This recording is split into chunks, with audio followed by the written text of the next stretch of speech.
Em nome do Pai, do Filho e do Espírito Santo. Vinde, Espírito Santo, e enchei os corações dos vossos fiéis, e acendei neles o fogo do vosso amor. Enviai o vosso Espírito, e tudo será criado, e renovareis a face da terra. Oremos.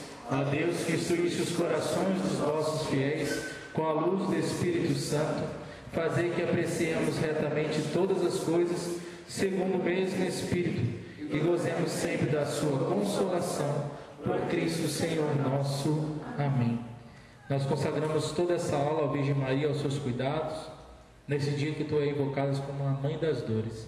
Ave Maria, cheia de graça, o Senhor é convosco. Bendita sois vós entre as mulheres, e bendito é o fruto do vosso ventre, Jesus. Santa Maria, Mãe de Deus, rogai por nós, pecadores, agora e na hora de nossa morte. Amém. Em nome do Pai, do Filho e do Espírito Santo. Boa noite, galera. Hoje nós vamos fazer essa aula um pouquinho diferente, por causa do Data Show. Não vou usar o Data Show hoje, então os slides vão aparecendo conforme a gente for levando o vídeo. Mas eu queria que vocês prestassem bastante atenção. Eu sei que essa hora é um pouco mais difícil, mas o assunto é muito sério. É tão sério que eu vou dividir esse assunto em duas aulas. A princípio ia ser uma aula só, e eu montando a aula eu achei melhor não, porque eu não quero passar esse assunto corrido, porque é um assunto muito sério e que está muito na área aí, por esses dias, tá bom? Então nós vamos falar do quinto mandamento da lei de Deus, que é não matar, tá bom? O quinto mandamento do Yucat vai do 378 até o 399. Nós hoje vamos estudar do 378 até o 386, tá bom? Nós vamos pegar essa primeira parte, a segunda parte vocês vão poder assistir num vídeo que eu vou postar essa semana, logo em seguida, tá bom? Então, antes mesmo da próxima aula, que vai ser sobre o sexto mandamento, que vai ser uma aula ao vivo, eu vou postar esse vídeo com a continuidade do quinto mandamento, tá bom? Isso para que a gente não perca nada do conteúdo que esse mandamento quer nos trazer e que o Cat nos propõe.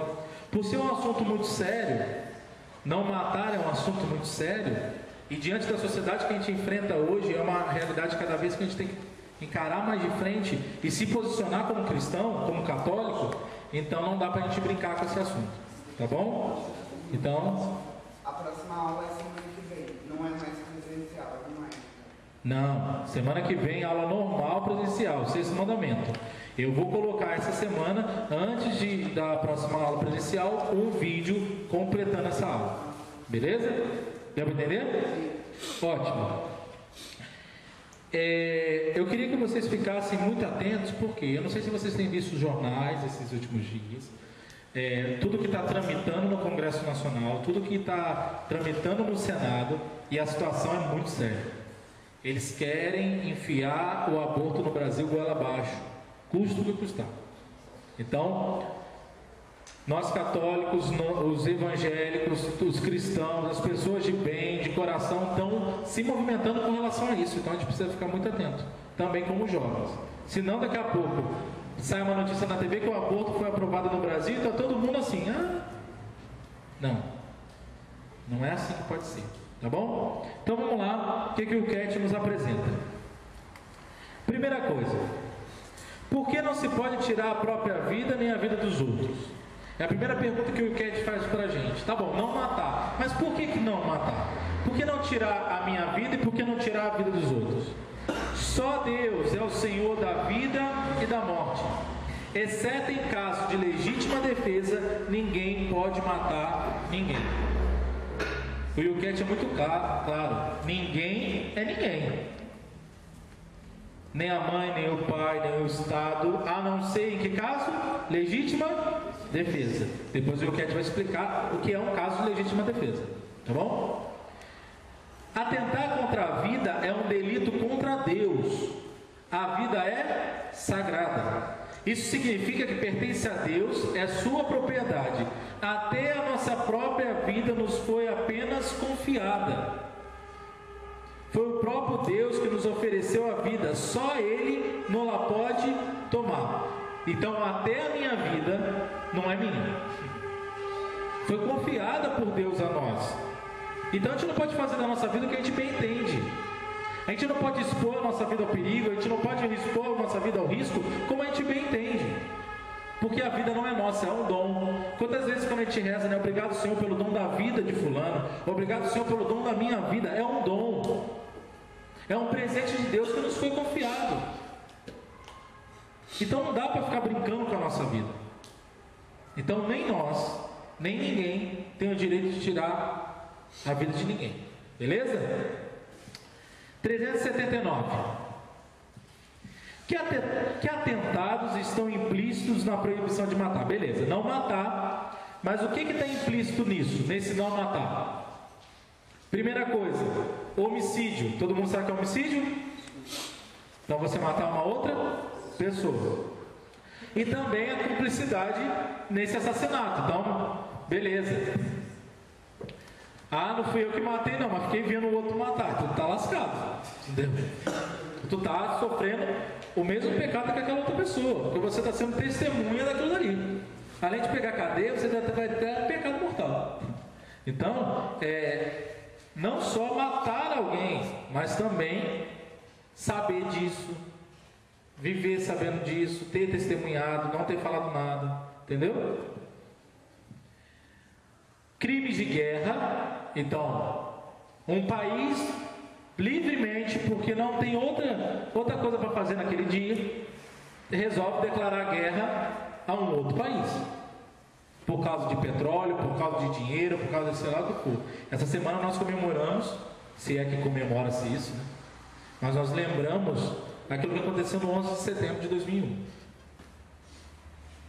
Depois daquele atentado que já foi uma situação muito difícil, toda uma guerra foi montada a partir disso. Quantas pessoas morreram? Daquelas publicações do Face tinha lá a diferença de números. Quantos morreram no prédio e quantos morreram na guerra que surgiu depois do prédio? E o número é imensamente maior. Imensamente maior. Outra coisa, interrupção voluntária da gravidez. Logo, o que é? Aborto. Aborto é pecado contra o quinto mandamento. Gostem ou não gostem, nós cristãos vamos passar o resto das nossas vidas dizendo isso. Aborto é um pecado contra o quinto mandamento. Não importa de que forma, não importa em que tempo, não importa se o governo autorizar, o aborto vai continuar sendo um pecado contra o quinto mandamento. Mas Renan, então a gente... Mas se virar lei, não interessa. Anencéfalo que já foi e passou, é pecado contra o quinto mandamento. Tá bom? Depois a gente vai falar mais sobre isso com calma. A interrupção voluntária da gravidez de um ser humano, desde a sua concepção, quer dizer, desde o primeiro momento. E concepção, gente, é o momento onde o espermatozoide se une com o óvulo. Aquele é o momento da concepção. E a partir dali, nós da Igreja Católica, nós cristãos, acreditamos que a partir daquele momento existe vida. Porque é naquele momento que Deus insere a alma nesse ser. Então, uma situação, por exemplo, de pílula no dia seguinte, já é uma situação abortiva. Porque eu transei a noite anterior, fiz o que eu quis, e no outro dia seguinte eu quero acabar com a minha dor na consciência. Aí a menina vai tomar uma pílula no dia seguinte, que é uma bomba de hormônio, e essa bomba de hormônio que entra no organismo dela, o que faz? Faz o favor de jogar para fora qualquer possibilidade de colágeno, não é o melhor termo, de aderência daquele embrião no útero dela, e aí essa carga destrói qualquer coisa que pode acontecer. Então, uma menina que conscientemente está fazendo isso, ela está em aborto mortal. Aborto mortal, pecado mortal. Aborto mortal também, porque aborto matou outra vida, tá bom. Um novo termo.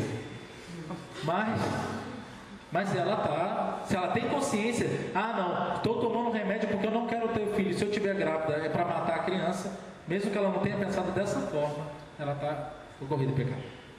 Porque a gente lembra da aula do módulo anterior, lembra? Que para ser pecado eu tenho que estar livre para cometer aquilo, eu tenho que ter plena consciência e pleno assentimento com aquilo, quer dizer, eu concordei em fazer aquilo, tá bom?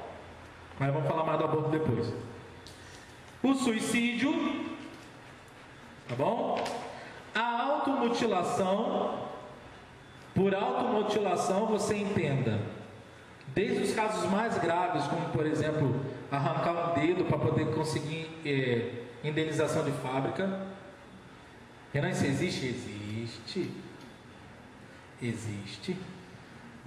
Existe porque eu já vi. Gente que é capaz de cortar um dedo para poder ganhar uma fortuna de fábrica, para dizer que foi acidente de trabalho. Desde isso, até algumas modas que andam por aí, que é literalmente mutilação, de desfigurar o seu corpo de uma tal forma, cortar pedaços dele, inserir coisas nele. Outro dia eu vi umas fotos de uns meninos que botam umas bolas por baixo da pele. Gente, aí tem uma cantora famosa que resolveu um tempo atrás botar umas aqui no ombro, e tudo não virou moda. Aí tem gente que bota chifre. Mas também questão, por exemplo, de mudança de sexo. Automutilação. Eu estou modificando literalmente o meu corpo. Então, fica atento. Eutanásia. O que é eutanásia? Vamos ver mais na frente, mas aquela dita intervenção médica na vida de uma pessoa que está em coma ou nessas realidades, ou seja, matar pessoas portadoras de deficiência, doentes e moribundos. Beleza? Listinha está aí, bastante. Hoje a proibição de matar é frequentemente disfarçada com argumentos aparentemente humanos. É o Will que a gente está dizendo, sou eu não. Todavia, nem a eutanásia, nem o aborto são soluções humanas. Gente, pelo amor de Deus, para defender a humanidade eu vou matar um outro ser humano. Gente, nem bicho, tem bicho que nem isso faz. A percepção não é para sofrer, tudo é para parar de sofrer. Para parar de sofrer, gente.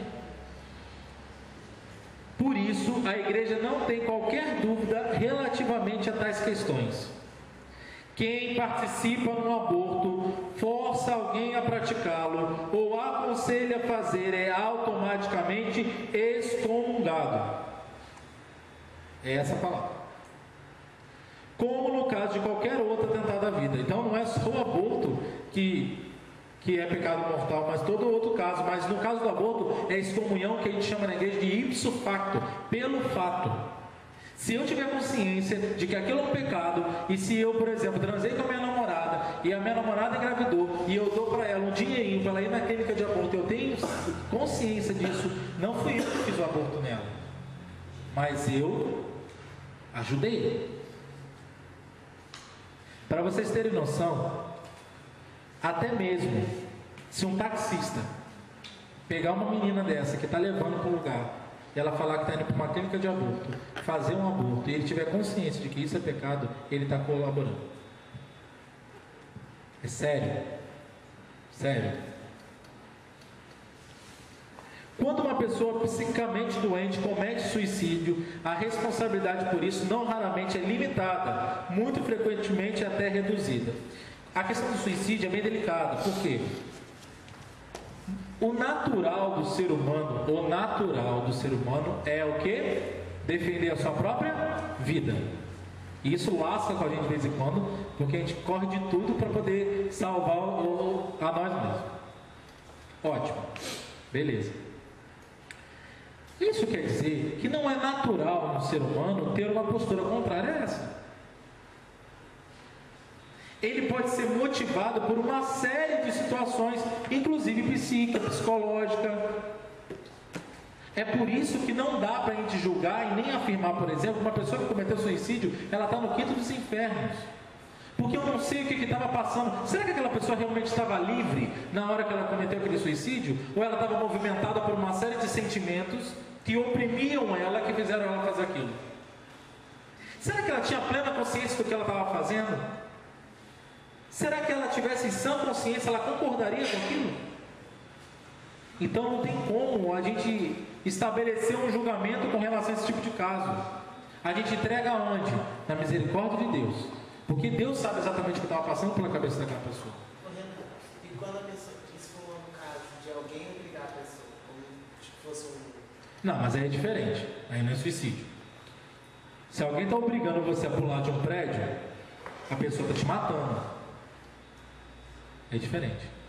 Tá bom? Suicídio é quando uma pessoa sozinha se joga de um prédio, se enforca. Por aí. Tá bom?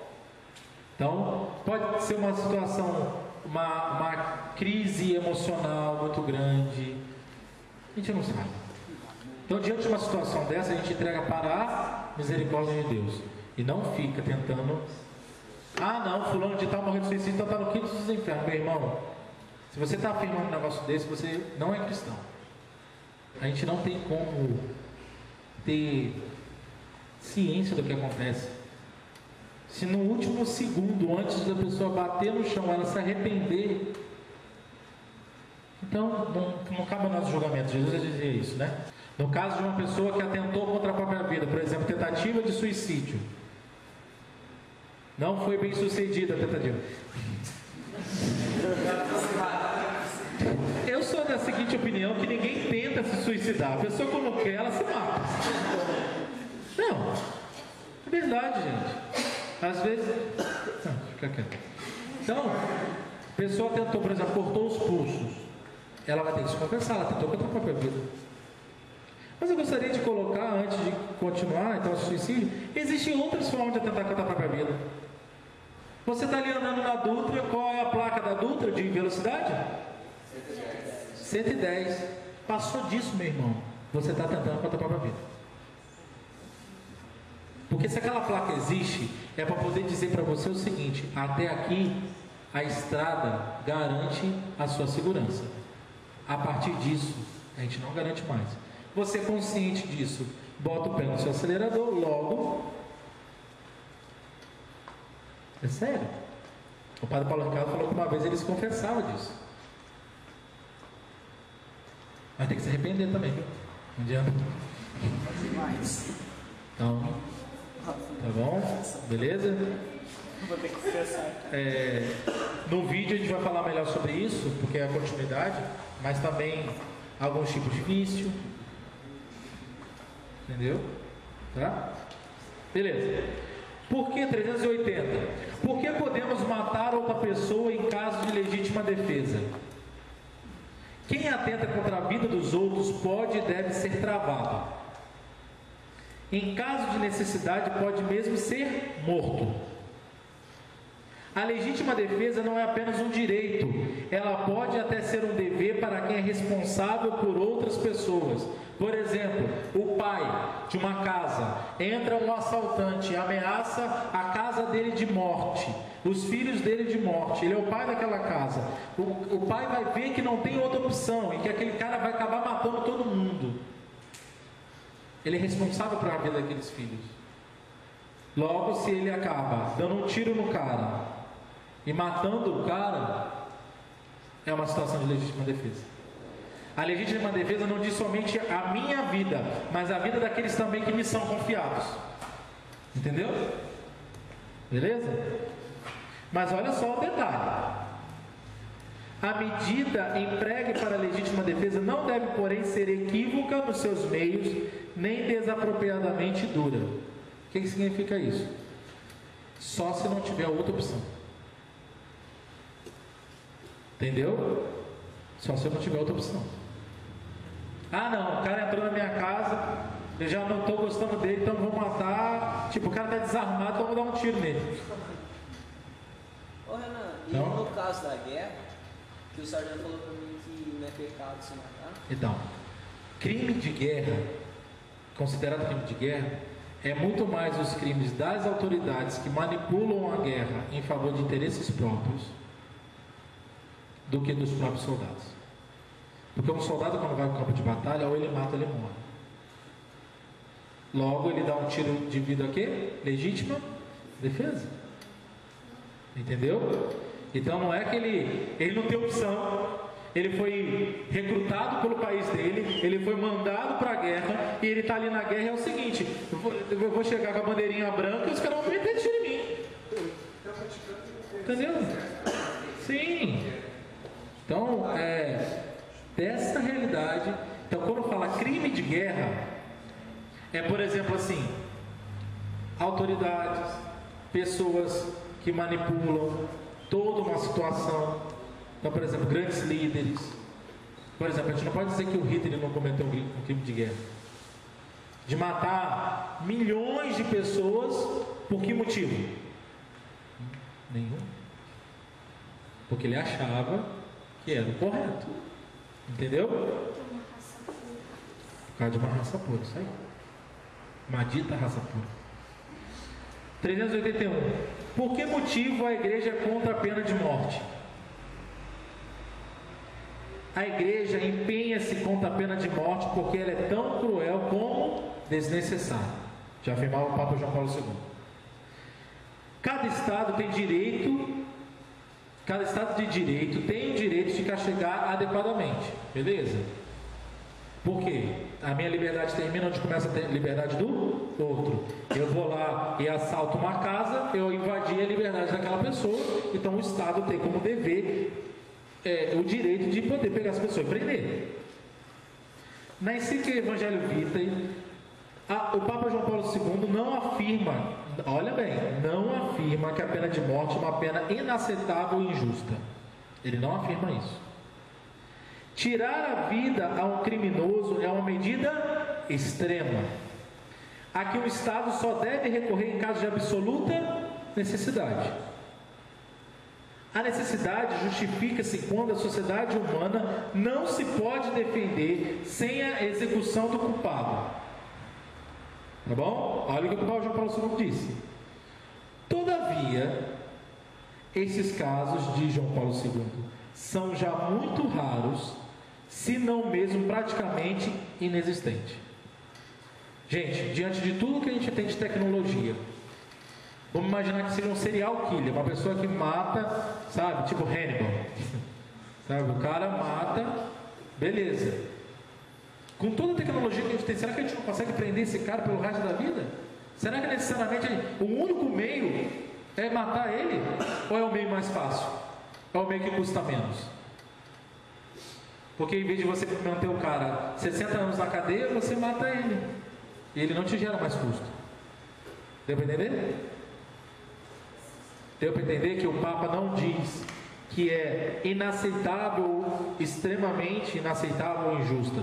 Mas ele diz o seguinte: diz as situações e diz: hoje em dia, uma situação dessa acontecer ou é rara ou quase praticamente impossível de acontecer.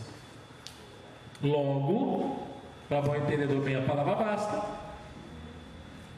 a pena de morte a igreja cumpre. Tá bom?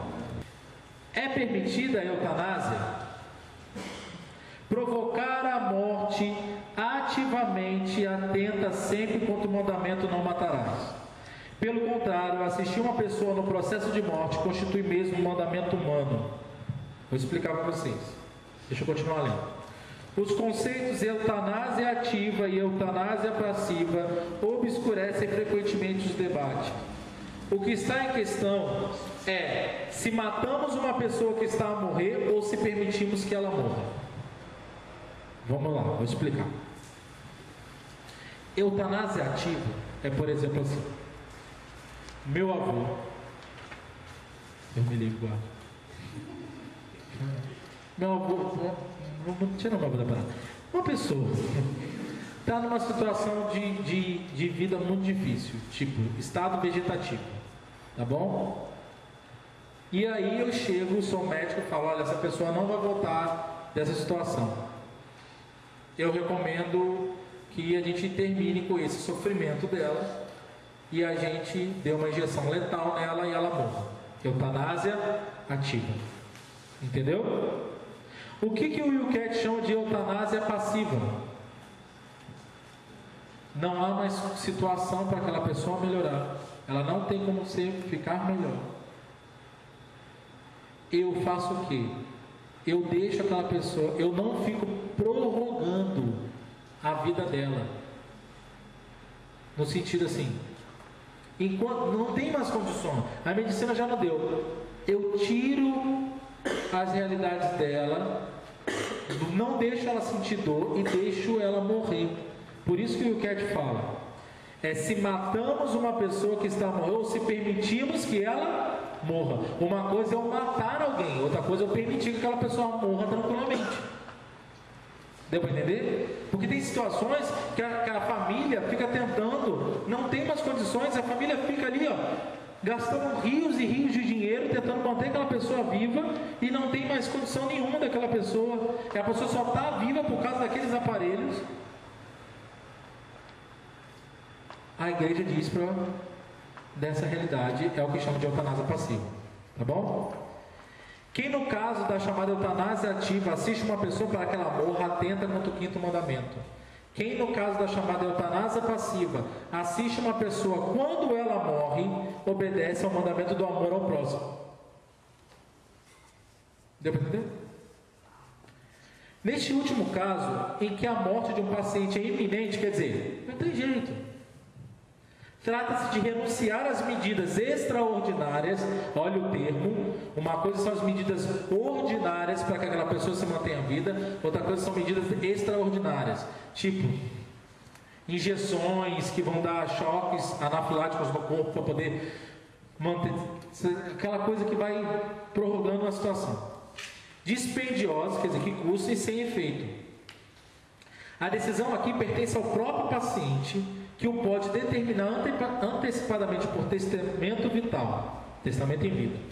Caso não tenha feito, nem esteja agora em condições de o fazer, um legítimo representante terá de tomar a decisão em conformidade com a vontade declarada ou provável do paciente. O cuidado da pessoa que está a morrer nunca deve ser interrompido, é um mandamento do amor ao próximo e da misericórdia. Neste âmbito, é legítimo e corresponde à dignidade humana administrar medicamentos paliativos, mesmo que daí decorra o período de abreviar a vida do paciente. É decisivo que a morte não seja desejada, nem como fim e nem como meio. Então, eu cuidar de uma pessoa até o último momento da vida dela é um ato de caridade. Deu para entender? Deu para entender bem a diferença?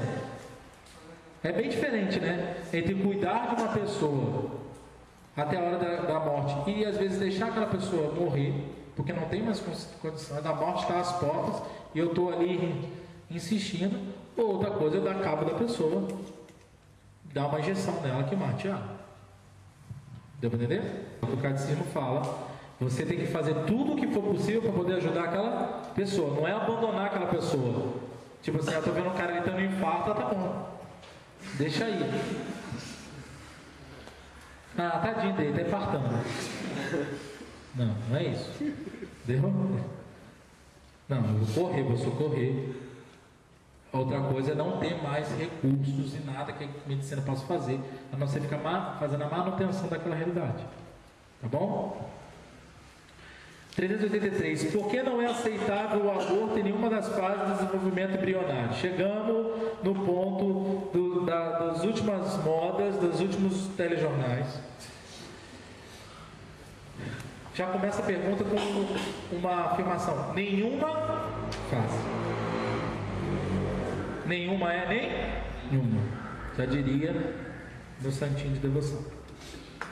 A vida concedida por Deus é uma posse direta, é sagrada desde o primeiro instante e deve ser preservada de qualquer atentado humano. Só Deus é o Senhor da vida e da morte, nem sequer a minha vida me pertence. Cada criança tem direito à vida desde sua concepção. Desde o início, o nascituro é uma pessoa própria, cujo círculo de direitos ninguém deve violentar, nem o Estado, nem o médico, nem mesmo a mãe. A posição da igreja não é carente de misericórdia. Aliás, ela pretende alertar para os danos que são causados à criança morta, aos pais e a toda a sociedade, e que nunca mais poderão ser reparados. Proteger a vida inocente pertence às mais nobres tarefas do Estado. Se ele se furtar a essa missão, destrói ele próprio os alicerces do Estado de Direito. Gente, isso é muito sério. Não tem dessa. Em caso de estupro, não tem dessa. Em nenhuma fase, em nenhuma possibilidade, nenhuma. Mas Renan foi fruto de uma violência.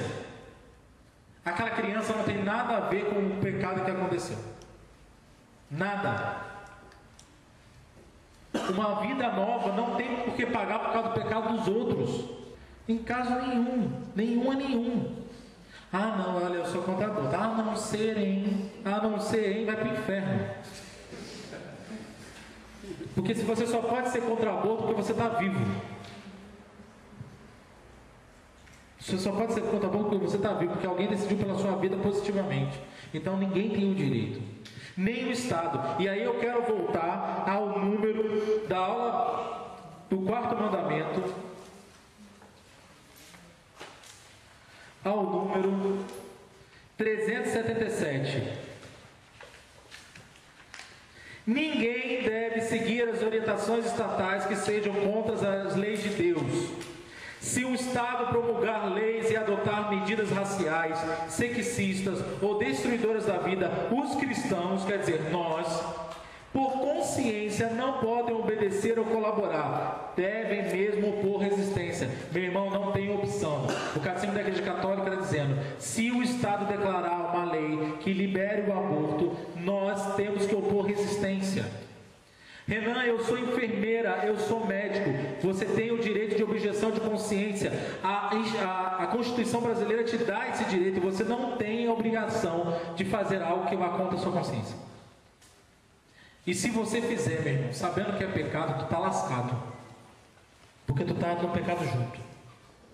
Mas e o meu emprego? O que vale mais? A vida de uma criança ou o seu empreguinho? Vai ser difícil arrumar um emprego. Você acredita em Deus? Na providência divina?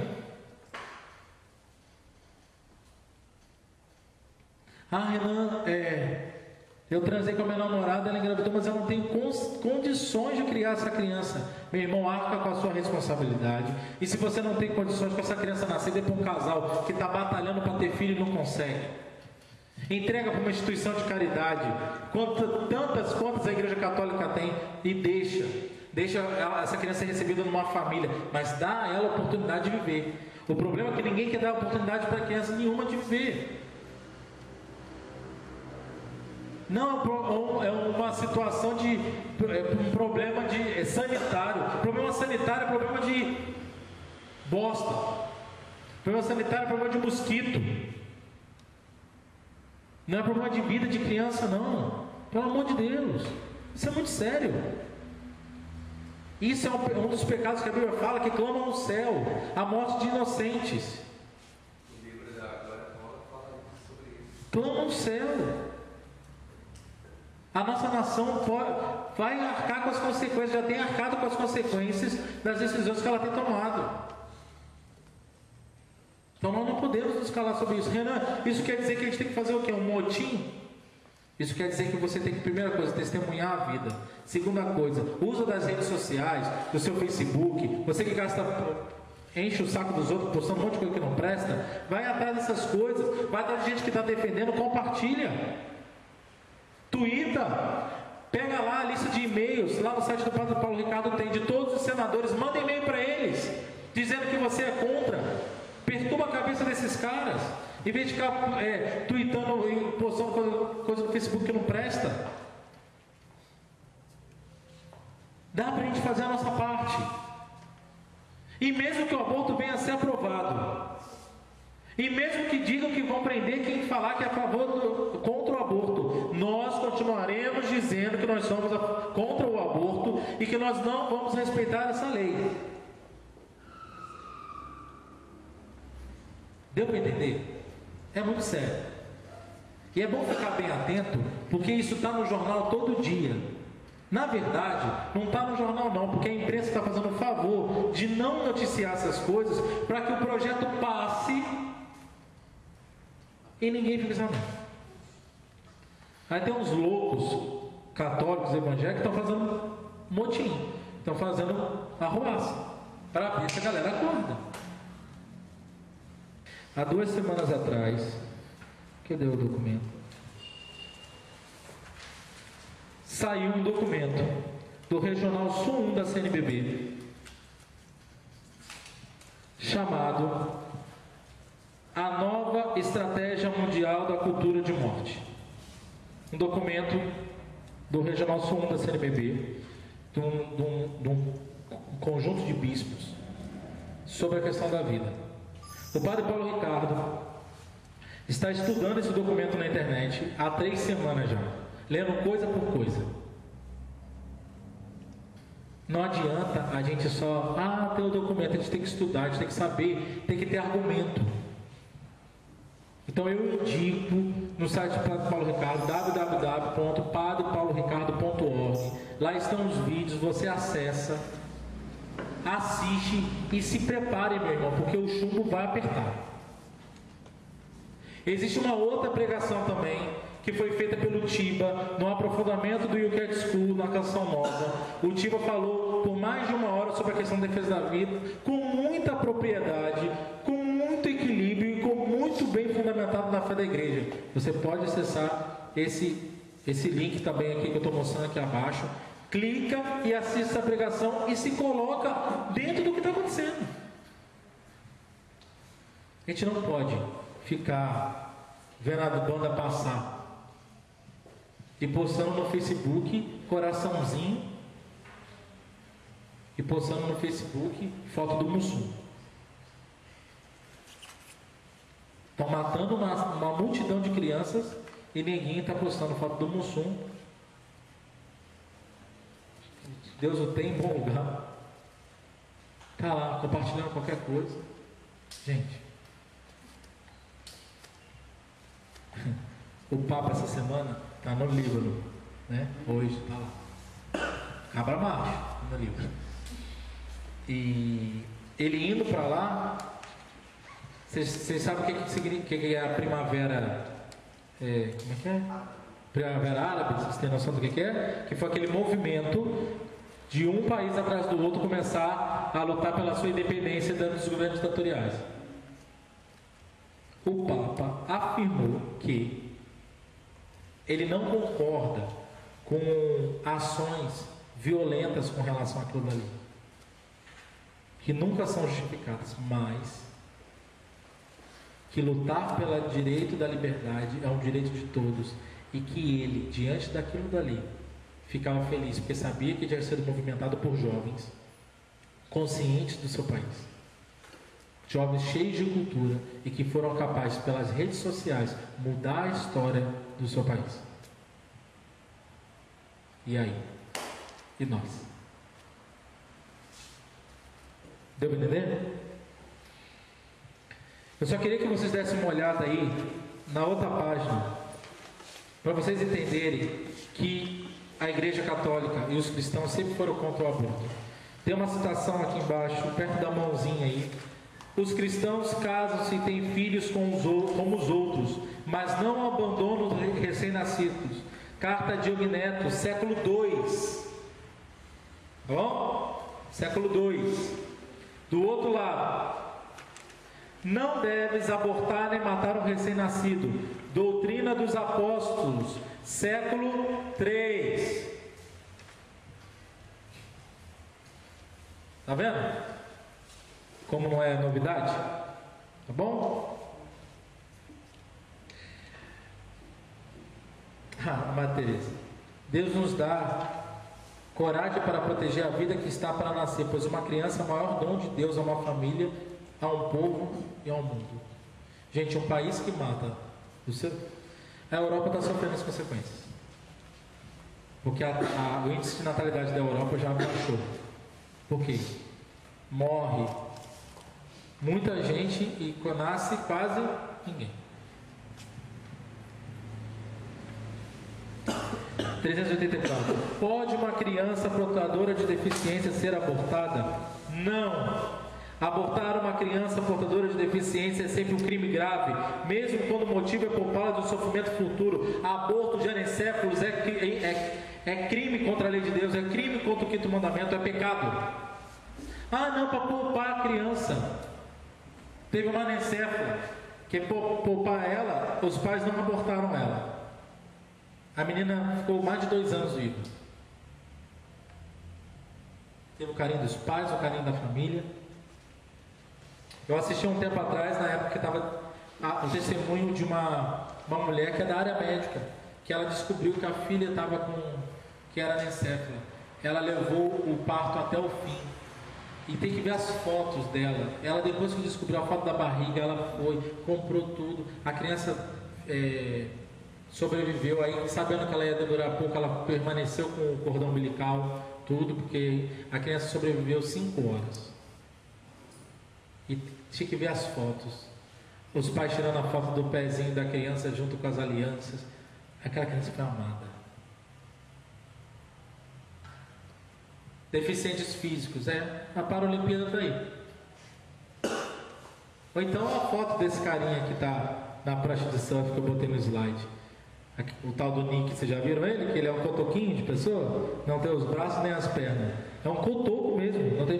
O cara surfa, o cara casou, o cara prega no mundo inteiro o evangelho, porque palestra de motivação. O cara é um arrebento. E o cara é um cotoquinho. Não tem nem os braços. Não é que ele tem um pedacinho, não tem nada, irmão. Aqui, ó. Vazado aqui, vazado aqui, ó. Na altura da cintura. E a questão assim de... porque está doente, vai nascer com uma doença. Assim, peraí, isso aqui é o quê? Nazismo? Que a gente só pode ir uma raça pura, onde todos são perfeitos? Pelo amor de Deus. A deficiência diagnosticada no cantinho, Papo Bento, da criança não pode ser motivo para abortar, porque também a vida com deficiência é querida e apreciada por Deus. E porque nessa terra ninguém pode ter a certeza de viver sem limites físicos ou espirituais. Então tá bom, se a criança não pode. Então se você sofrer um acidente e ficar algum problema, também te mata, né? Não vale a pena viver com uma deficiência. Tem tanta gente meio doida andando pela rua aí. Começando por um bando aqui dentro dessa sala. Essa hora da noite, me escutando. Nem no cachorro tem. 385. Podem realizar-se investigações em embriões vivos e em células estaminais embrionárias? Outro assunto polêmico: células-tronco embrionárias, células-tronco adultas.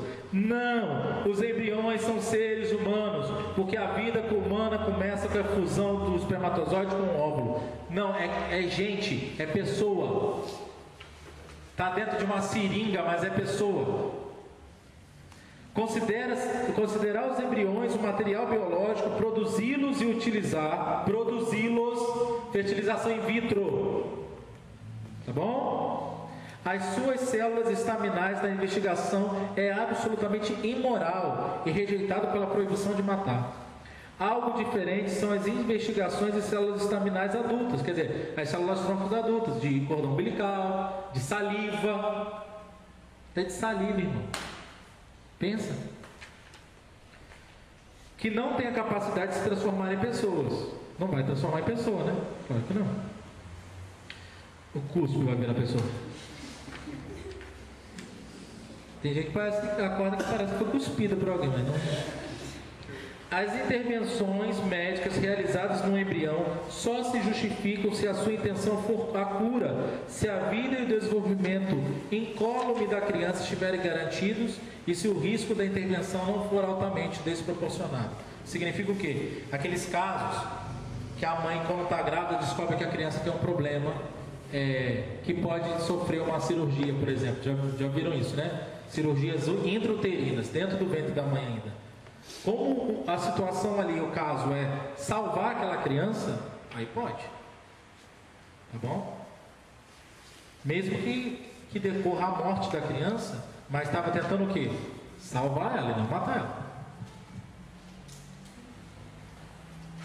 Por que protege o quinto mandamento a integridade corporal e espiritual do ser humano? O direito à vida e à dignidade de um ser humano constitui uma unidade, estão inseparavelmente ligados. Também é possível matar uma pessoa espiritualmente. Fulano morreu para mim. Não quero ver nem pintada a lua. Fulano. Quem? Morreu. Qualquer aliciação, indução ao mal, qualquer utilização da violência é um grave pecado, especialmente quando ocorre numa relação de dependência. Particularmente grave é um crime quando as crianças são dependentes de adultos.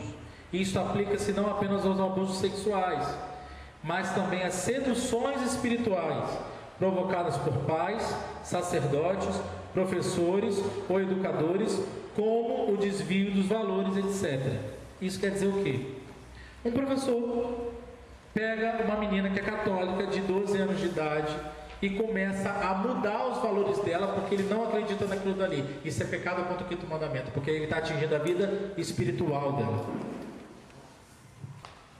Uma pessoa que acredita em algo e eu fico tentando convencer aquela pessoa que aquilo dali não existe, porque eu acredito naquilo dali. Pecado contra o quinto mandamento, porque eu estou mexendo naquilo que é a vida espiritual dela. Nós somos cristãos, nós acreditamos na vida física e na vida espiritual. Levar uma pessoa a situação de pecado. Pecado é igual ao quê? Morte. Pode não ser uma morte física, mas é uma morte espiritual. Eu sou uma referência no meio de uma sala de aula. Gente, eu já dei aula. Vamos por baixo. Vamos pegar o meu caso. Eu estou aqui, vocês estão todos aqui me escutando, quem está assistindo o vídeo está me escutando. Se eu resolvo por minha conta começar a ensinar algo aqui que não é a doutrina da igreja, porque eu acredito e porque eu acho que aquilo daria certo e aquilo está errado, e eu convenço vocês todos que aquilo está certo e vocês passam a viver aquilo de maneira concreta, eu pequei contra o quinto mandamento, porque eu atingi a vida espiritual de vocês. Deu para entender? Como é sério a situação? Seríssima. Muito sério. Eu quero de uma maneira especial destacar o Papa Bento XVI por várias vezes. Quando veio aqui no Brasil, ele falou sobre a situação do aborto. No avião vindo para o Brasil, na frente do Lula, ele falou contra o aborto. Tá, o bicho é macho, caboclo. E numa visita que os bispos fizeram a ele no dia 28 de outubro de 2010, bispo do Brasil, do Regional Nordeste. Olha o que o Papa disse para os bispos, presta atenção. O vosso dever como bispos, junto com o vosso clero, é imediato, enquanto vos compete contribuir para a purificação e a razão e o despertar das forças morais necessárias para a construção de uma sociedade justa e fraterna. Quando, porém, os direitos fundamentais da pessoa, da salvação das almas os exigirem, os pastores têm o grave dever de emitir o juízo moral, mesmo em matérias políticas. Eu quero lembrar que 28 de outubro de 2010, a gente estava no ano de eleição presidencial. No mês de eleição presidencial. Seria totalmente falsa e ilusória qualquer defesa dos direitos humanos, políticos, econômicos e sociais que não se compreendesse a enérgica defesa do direito à vida desde a concepção até a morte natural. Além disso, no quadro do empenho pelos mais fracos e mais indefesos, quem é mais inerme que um nascituro ou um doente em estado vegetativo ou terminal? Quer dizer, quem é mais pobre do que uma pessoa que não pode se defender?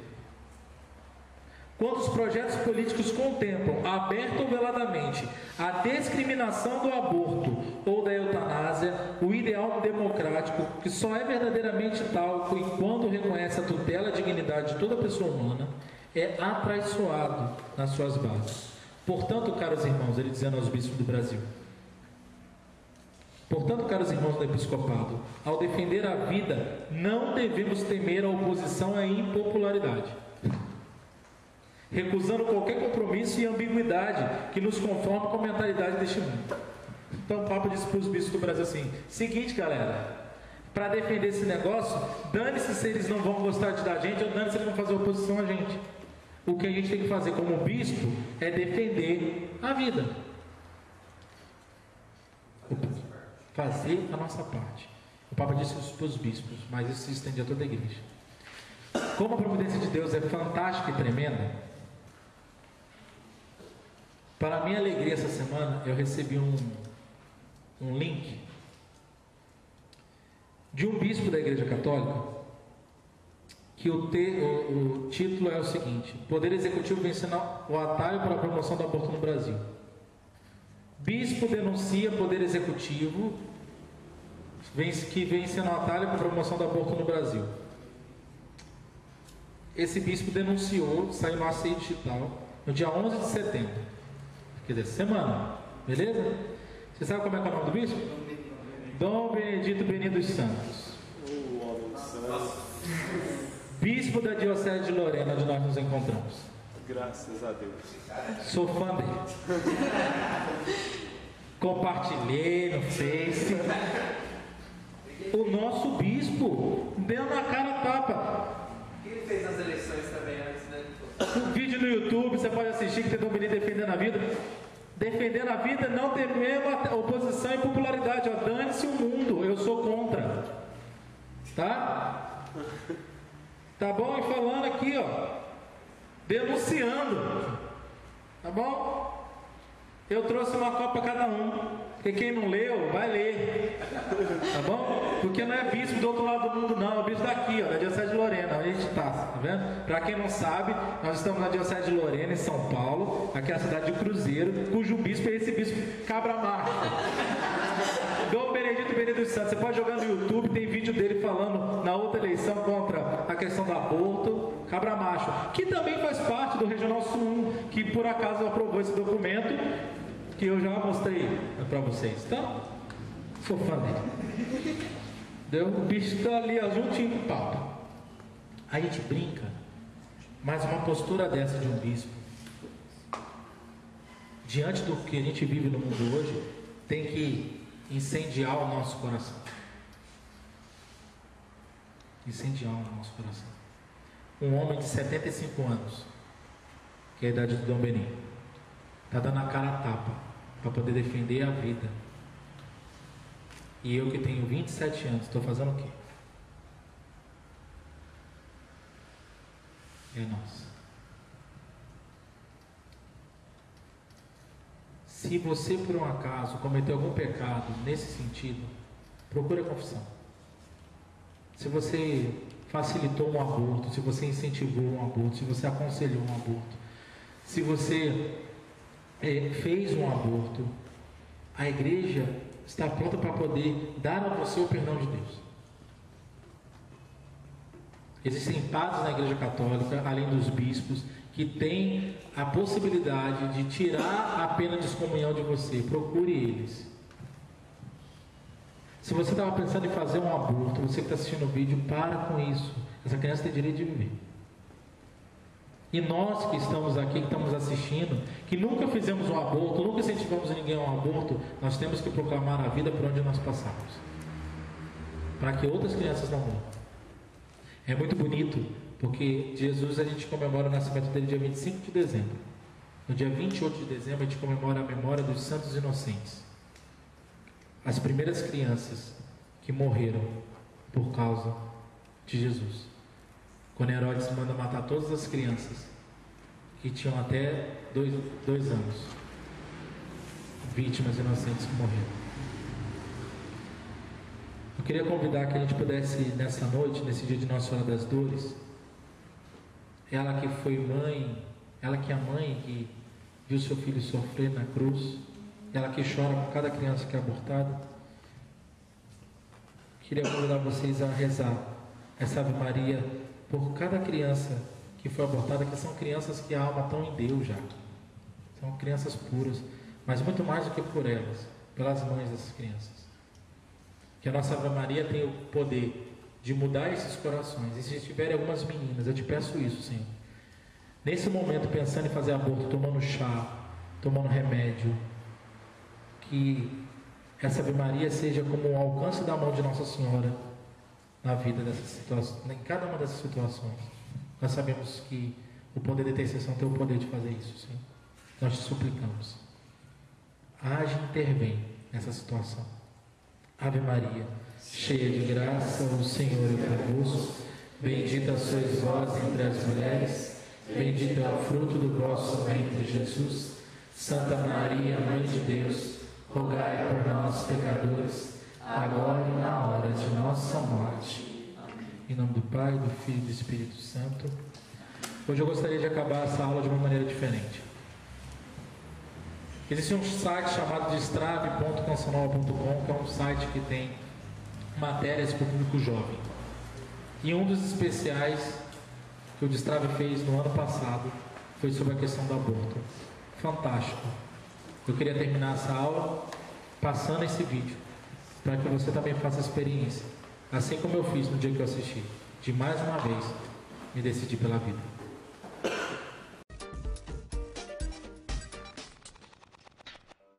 Eu tive surtos, tive síndrome do pânico, depressão e o pior de tudo, a culpa. Dor, culpa.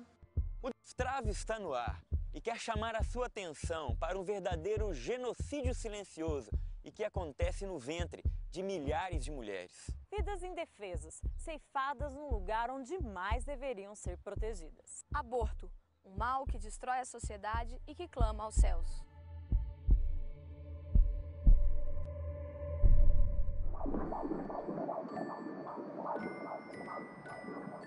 Fernanda vai ser mãe pela primeira vez.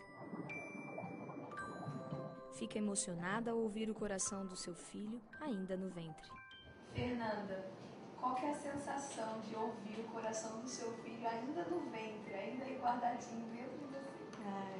É inexplicável, porque é uma vida, né? E desde o primeiro dia que eu vi que ele era pequenininho, era uma bolinha de carne, já ouvi o coração, é perfeito. O Destrave conversou com a doutora Pilar Vigil, especialista em reprodução humana e professora da Faculdade de Medicina e Ciências Biológicas da PUC, no Chile. O que dizem os cientistas a respeito do início da vida? O início da vida é um momento que é muito claro de definir. Ocorre quando se juntam as membranas do óvulo e a membrana do espermatozoide. O momento em que se unem estas duas membranas é quando se inicia a vida de um organismo, de uma nova espécie. Neste caso, um ser humano. Desde 1827, com Carl Ernst von Baer, a ciência declara que uma nova vida tem início na união do espermatozoide com o óvulo, formando-se assim o zigoto. Nesta única célula já está todo o material genético que constitui o ser humano. A interrupção desta vida em desenvolvimento chama-se aborto. Estou com um dos ícones da música brasileira, Elba Ramalho. Muito obrigada por nos receber na sua casa. Obrigada, Canção Nova. O prazer é meu, a alegria é minha. E o assunto de hoje é um assunto bem polêmico, que é o aborto. Mas o que o aborto tem a ver com a Elba? Olha, eu acho que nós temos a responsabilidade crística, social, humanitária de se envolver nessas questões que dizem respeito à vida. E eu assumi também um compromisso com Deus que eu também faria parte dessa luta, dando meu depoimento, fazendo minhas orações. Eu acho que a responsabilidade social é de todos nós. Elba, e na sua juventude você chegou a realizar um aborto, né? Como que foi isso? Em qual contexto da sua vida você estava? Depois, como que você superou? Um momento de muita individualidade. A gente, primeiro a gente achava que não tinha vida, que era só um monte de células, que a vida só se daria mais adiante, na hora do nascimento, enfim. É uma tolice, é uma ignorância. E por ignorância muitas mulheres pecam e erram. Então, mas eu acho que essa condenação também não tem que existir, porque da minha parte é uma superação enorme de fé. Esse é um pecado confessado, é um pecado redimido, perdoado. Por isso que eu sou católica. Dr. Jorge Scala, a Constituição do Brasil, o que ela diz a respeito da defesa do nascituro, assim também como os pactos que o Brasil fez? Sí, digamos, un elemento muy importante es el Pacto de San José de Costa Rica. El artículo 4, inciso 1 de ese pacto protege la vida de todas las personas desde el momento de la concepción. Desde el momento de la concepción, cualquier ser humano es persona y tiene todas las garantías jurídicas de todos los derechos fundamentales. Em 1992, o Brasil ratificou o Pacto de São José, que dispõe em seu artigo 4º que o direito à vida deve ser protegido desde a concepção. A Constituição brasileira não pune o aborto quando há risco de morte para a mãe ou quando a gravidez é resultado de estupro. A Igreja, no entanto, diz que em nenhuma hipótese o aborto pode ser justificado. Padre, por que para a Igreja, de modo algum, o aborto pode ser permitido ou aceitado? Diz o Papa João Paulo II, na sua encíclica Evangelium Vitae, que o aborto, diretamente provocado, é sempre um ato gravemente desordenado, enquanto morte deliberada de um ser humano inocente. A vida é sagrada porque ela provém de um ato criador de Deus e permanece sempre em relação com o seu Criador. Só Deus é o Senhor da vida. O Destrave conversou com uma jovem que engravidou após ser violentada, mas graças ao movimento pró-vida da Igreja Católica, ela decidiu não abortar. Qual que foi o seu sentimento ao ser violentada? Sentimento de raiva, desprezo, mágoa, dor. E no seu desespero, quais foram os meios que você buscou para fazer o aborto?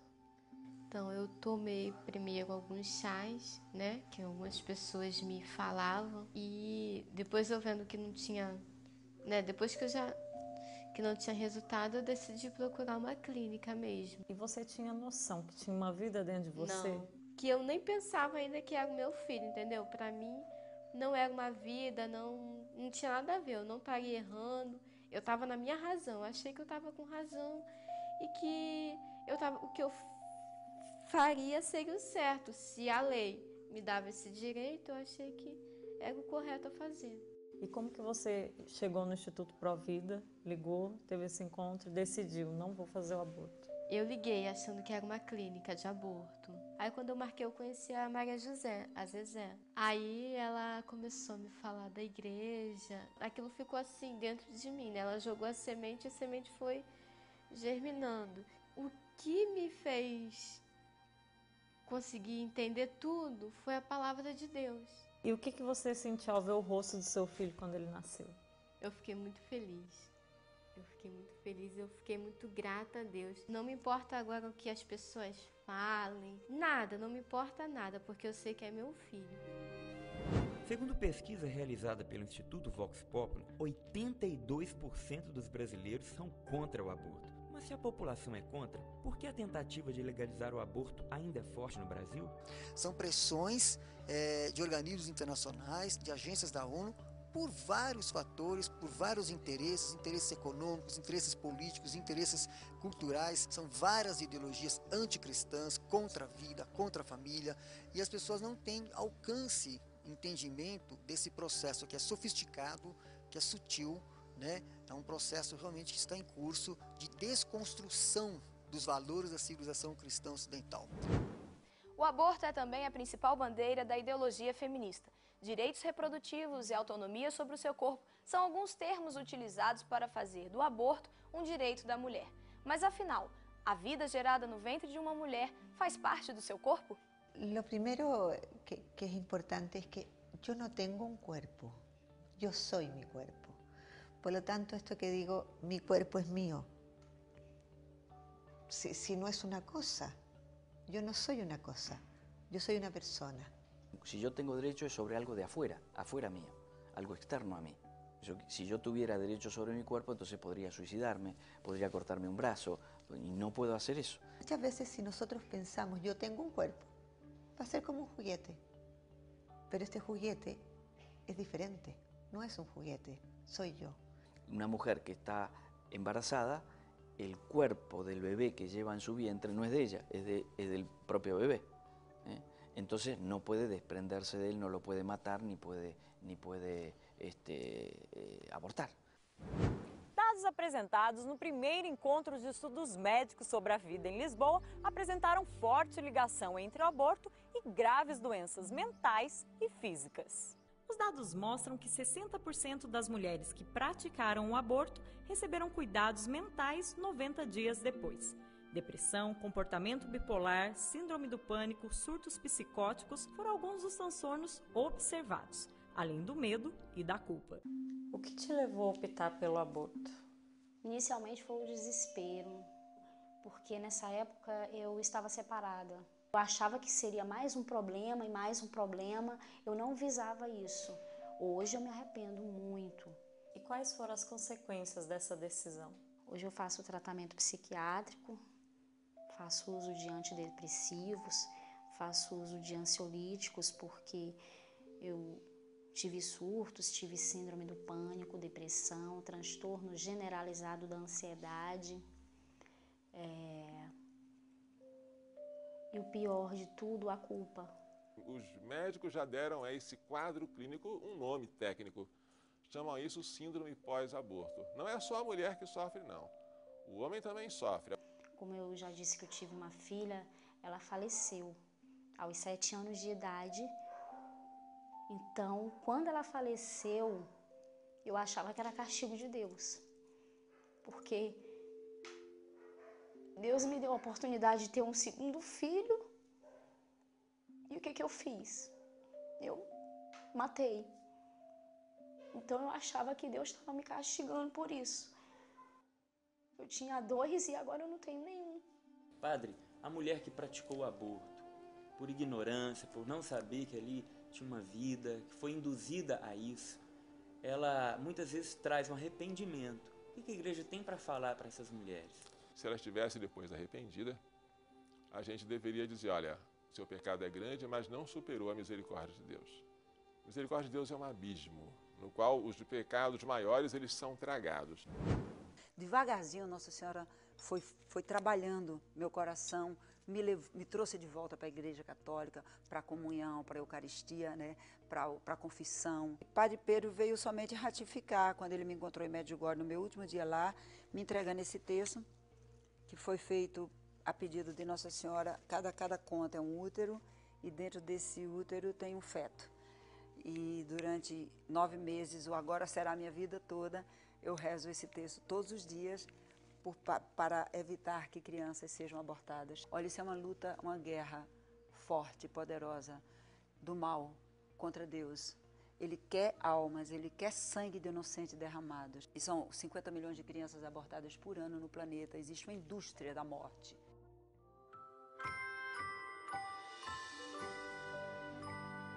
A maternidade está para o aborto, como sim está para o não. A mulher, desde pequenininha, ela brinca de boneca, e não é à toa, como dizem os ideólogos de gênero, que é uma construção social que impuseram à mulher que ela brincasse de boneca, e por isso que ela tem um instinto materno, mais que um instinto, ela tem vocação para a maternidade. Nosotros hemos acompañado millones de mujeres a lo largo de muchos países en el mundo. En general, la mujer no anhela el aborto. Es muy extraño encontrarse con una mujer que anhela un aborto. La mujer está sola, muchas veces no tiene quien la acompañe, y ante esta soledad tiene temor. Cuando una mujer se ve ante la duda de si abortar o no, la mujer nunca va a querer matar.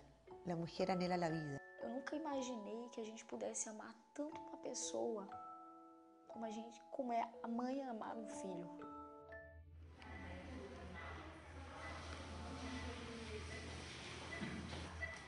Oi.